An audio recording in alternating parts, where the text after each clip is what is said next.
The evacuation alarms blared through the alien colony of Nexus VII, their piercing wails drowning out Kalira's labored breathing. Her violet skin glistened with a pearlescent sweat as another contraction tore through her body. She gripped the edge of the medical berth, her four-fingered hands trembling. "Please," she called out, her translator device crackling. "Anyone." The medical bay doors had sealed shut 20 minutes ago. Colony Commander Voss had given the order, priority evacuation for pure bloodlines only. Kalira's hand instinctively went to the bioluminescent markings on her neck, markings that had changed after her 3 months in enemy captivity. She was tainted, now unworthy of salvation according to their traditions. Outside, explosions rocked the facility. The human coalition forces had broken through the outer defenses, though Kalira knew from whispered conversations that this was merely a diversion. The real attack would come from the southern hemisphere. Either way, the colony was lost. Another contraction came, stronger this time. Kalira bit down on her lower lip, tasting the metallic tang of her indigo blood. The child within her kicked forcefully, strong like its father. She tried not to think about him now. "Colony evacuation complete. Emergency systems failing," the automated voice announced as the lights dimmed to emergency power. "Structural integrity compromised. Estimated facility collapse in 43 minutes. Kalira closed her eyes. So this was how it would end, dying alone in a crumbling facility, her child never taking its first breath. She reached for the cracked communicator on the nearby table, a forbidden item she'd kept hidden from the colony elders.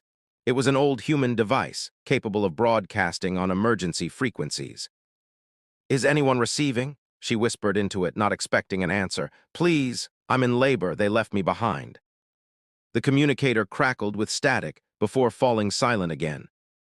10 kilometers away, at a humanitarian outpost, James Fletcher tinkered with an old radio receiver.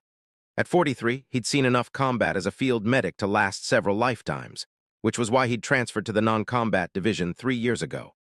His graying temples and the deep lines around his eyes told stories of too many battlefields, too many failed attempts to save lives on both sides of this senseless war. "You still messing with that ancient thing?" Dr. Natalie Okafor asked, dropping a ration pack beside him.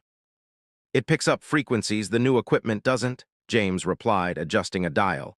"Sometimes the old ways." A faint, desperate voice cut through the static. James froze, his fingers hovering over the controls.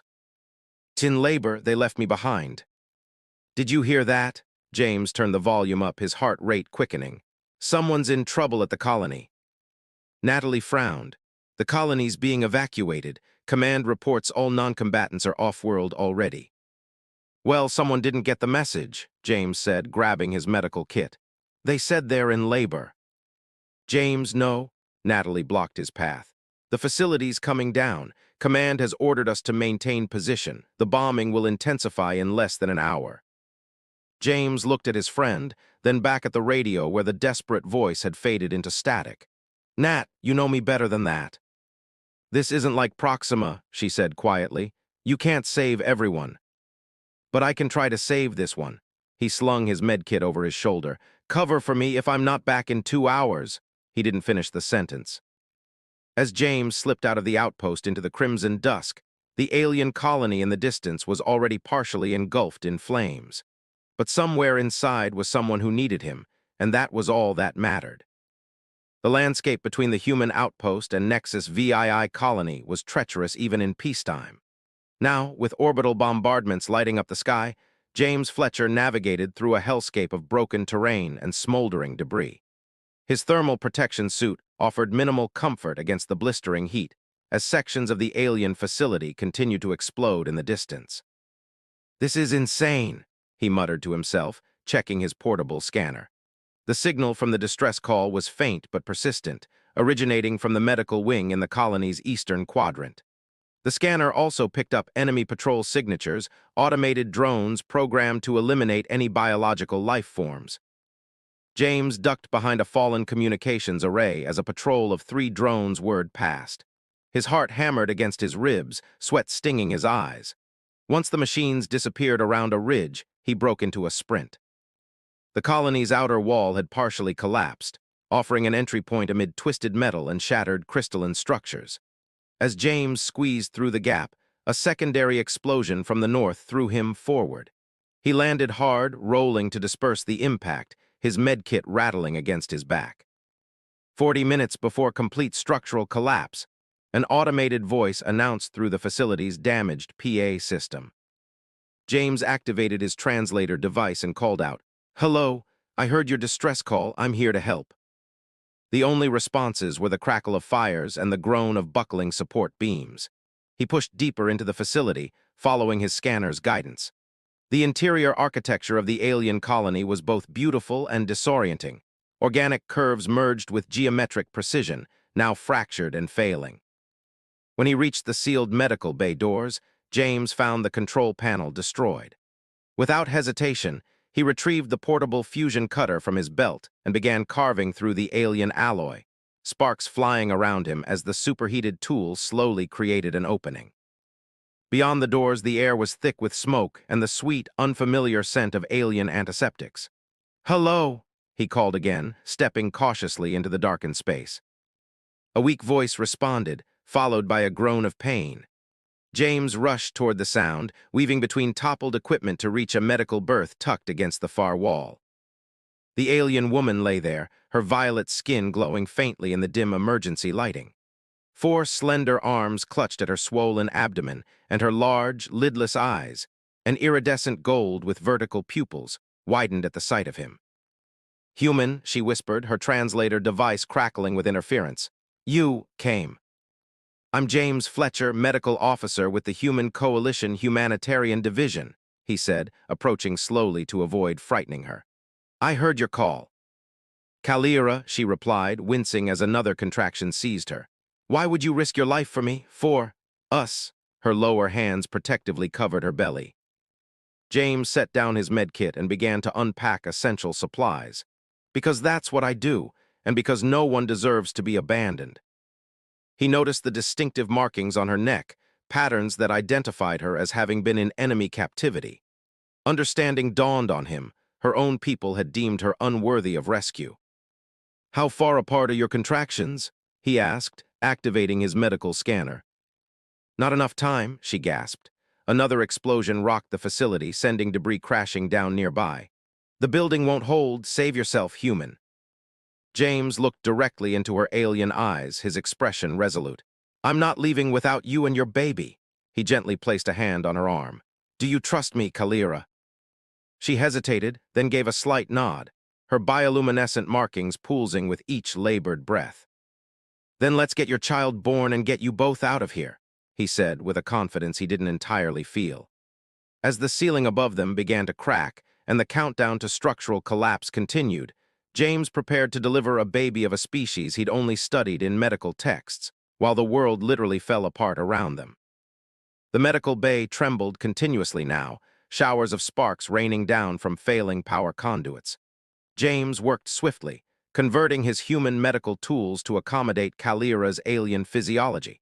His years of training in xenobiology were being tested to their limits. "The contractions are less than 2 minutes apart," he informed her, studying the readings on his scanner. "Your baby is positioned correctly, but your vital signs are fluctuating." Kalira's bioluminescent markings pulsed erratically. "My people." The Ceridian birthing ritual requires specific atmospheric conditions and spiritual guides. Her voice wavered. "Without them, the child's soul may not anchor properly." James met her gaze. "I don't know your rituals, but I know medicine, and sometimes that has to be enough." He paused, then added softly, "What can I do to honor your traditions within our limitations?" Her expression shifted, surprise, then something like gratitude. "There is a birthing song," she whispered. "It guides the child through the veil between worlds." "Sing it," James encouraged, preparing sterile fields around her. "I'll handle the medical side." As Kalira began to sing, a haunting melodic sound unlike anything James had ever heard, another violent explosion rocked the facility. A support beam crashed down mere meters away. 30 minutes to complete structural collapse, the automated system announced. Kalira's song faltered as an intense contraction seized her. James positioned himself to assist with the delivery, his hands steady despite the chaos around them. "I can see the baby," he announced. "On the next contraction, I need you to push." She nodded, gathering her strength. The alien child began to emerge, its skin a deeper violet than its mother's, with nascent bioluminescent patterns already forming. One more push, James encouraged. With a final effort, Kalira delivered her child into James's waiting hands. The infant's cry was unlike any human sound, a melodic trill that somehow pierced through the cacophony of the crumbling facility. "A daughter," James announced, quickly wrapping the newborn in thermal material. The baby's 4 tiny arms reached out, her golden eyes already open and alert, characteristic of Ceridian newborns. Something shifted in that moment as James placed the child on Kalira's chest. The connection between mother and child was immediate and profound, transcending species differences. Without thinking, James found himself humming along with Kalira's renewed birthing song, creating an impromptu harmony that felt strangely right. "You have given her life twice," Kalira said when the song concluded. "Once by helping her into this world and once by saving us from certain death." James smiled, but the moment was interrupted by a massive structural groan overhead. "We need to move," he said urgently. "Can you walk?" Kalira attempted to sit up but faltered, her strength depleted. "I'm uncertain." Another section of ceiling collapsed nearby, showering them with debris. James made a swift decision, packing essential medical supplies into his kit. "I'll carry you both," he declared, carefully lifting Kalira with her newborn cradled against her chest. Despite her height, nearly 7 feet tall but surprisingly light due to her species' hollow bone structure, James managed to secure her in his arms. As he navigated toward the exit he'd created earlier, Kalira's gaze never left his face. The intensity of her stare made something flutter in his chest, an unexpected feeling in the midst of such danger. "Why do your eyes show such emotion?" she asked softly. "My people would say it is weakness, yet I sense it is your strength." James couldn't find words to answer as he maneuvered them through the collapsing corridor. But in that moment of shared vulnerability, his arms around her, her child between them, something unspoken passed between the human and the alien, something neither had anticipated when the day began. 20 minutes to complete structural collapse. The automated countdown echoed through the disintegrating hallways as James carried Kalira and her newborn through the labyrinthine interior of Nexus VII. Each step was a calculated risk. The floor beneath them groaned under their weight, threatening to give way at any moment. "The main exits will be sealed or compromised," Kalira said weakly, her arms cradling her daughter protectively. "There is a maintenance tunnel, section E17. It leads to the surface." James nodded, adjusting his course based on her guidance. His muscles burned with exertion, but adrenaline kept him moving forward. "Stay with me," he urged when he felt her consciousness begin to drift. "Tell me about your daughter. What will you name her?" Kalira's eyes fluttered open. "In my culture, a child receives its name after the 3rd lunar cycle," she explained, her voice barely audible above the chaos surrounding them. "But I think I will call her Elena." "That sounds almost human," James remarked, ducking under a fallen support beam. "It means born of adversity in our language," she replied. Then, after a pause, "and it honors the first letter of your species." The simple gesture touched something deep within James. He glanced down at Kalira, seeing her differently now, not just as a patient to rescue, but as a person of profound resilience and dignity. As they approached section E17, they encountered a new obstacle. The corridor ahead had completely collapsed. James set Kalira down gently against a relatively stable wall section. "The tunnel entrance is just beyond that debris," she said, pointing with one of her 4 arms while the others held her child close. James assessed the blockage. "I'll have to clear a path, wait here." He began carefully moving the smaller pieces of wreckage, creating a narrow crawl space. Behind him, Kalira hummed softly to her daughter, a melody that seemed to calm both the child and, strangely, James himself. When the path was finally clear enough, James turned to find Kalira watching him with an expression he couldn't quite decipher. "What is it?" he asked, wiping sweat from his brow. "I was abandoned because my captivity made me impure according to my people's beliefs," she said quietly. "Yet you, who should see me as an enemy, risk everything to save us. I do not understand." James knelt beside her. "Where I come from, there's an old saying, the measure of a society is found in how it treats its most vulnerable members." He gently brushed a piece of debris from her shoulder. Besides, I've never been very good at following rules that don't make moral sense. Their eyes met, and for a moment, the chaos around them seemed to recede. James became acutely aware of the diminishing space between them, of the subtle glow intensifying in Kalira's bioluminescent markings. Something unspoken passed between them, a connection transcending their biological differences. Little Elena trilled softly, breaking the moment. James cleared his throat, suddenly self-conscious. We should keep moving. He helped Kalira to her feet, supporting her as they navigated through the crawl space he'd created. The maintenance tunnel beyond was narrow and dark, forcing them to move in single file, James leading the way with his emergency light. 10 minutes to complete structural collapse. The tunnel sloped upward, promising escape, but Kalira's strength was failing. Without a word, James once again gathered her and the baby into his arms, determination etched on his face. James, she whispered, her face close to his, if we don't survive this. We will, he interrupted, his pace steady despite his exhaustion. I promise you. As they finally glimpsed the dim light of the surface ahead, Kalira rested her head against his shoulder. In the dim light, neither could see the other blush, one's skin flushing reddish, the other's bioluminescence brightening. But both could feel the unexpected warmth growing between them, a different kind of fire amid the destruction. Dawn broke over the horizon as James carried Kalira and Elena into the human outpost. Medical personnel rushed to meet them, their expressions shifting from shock to professional focus as they helped transfer the alien mother and child to the infirmary. You absolute madman, Dr. Natalie Ockhaffer scolded James as she checked his vitals. Command is furious, but they can't exactly court-martial a hero, can they? James barely heard her. His attention remained fixed on the curtained area where other medics attended to Kalira and her newborn.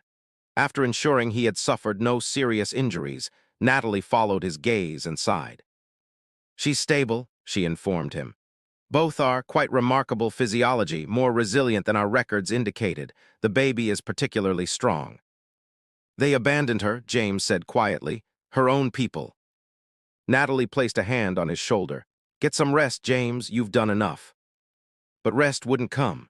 After cleaning up and changing his clothes, James found himself outside the recovery area where Kalira now sat propped up on a medical bed, her daughter sleeping peacefully beside her. The human doctor says we owe our lives to you, Kalira said when she noticed him, though she seemed confused by our connection. James entered the room, taking a seat beside her bed. There will be questions from both our peoples. Kalira's upper hands adjusted the blanket around Elena while her lower hands fidgeted nervously. My colony has departed this system. I am without a people now. What will you do? James asked. The coalition has offered me refugee status, she replied. They are interested in what I might know about Ceridian technology. A shadow crossed her face. I am still valuable for what I am, not who I am. James reached out, hesitating briefly before taking one of her hands in his. Not to everyone. Their eyes met, and Kalira's bioluminescent patterns rippled in a wave that James had come to recognize as emotional response. In the burning colony, when you held my daughter for the first time, I felt something I cannot explain, she confessed. A connection that should not be possible between different species. I felt it too, James admitted. I still do. The baby stirred between them, her tiny four-fingered hands reaching up toward both of them. James and Kalira found themselves leaning closer together, drawn by an invisible force neither fully understood. Interspecies relationships are rare, Kalira whispered, but not unknown. They are complicated. Life is complicated, James replied with a small smile. But sometimes the most unexpected connections are the most profound. Their first kiss was hesitant, experimental, a bridge between two worlds. When they separated, both seemed surprised yet certain.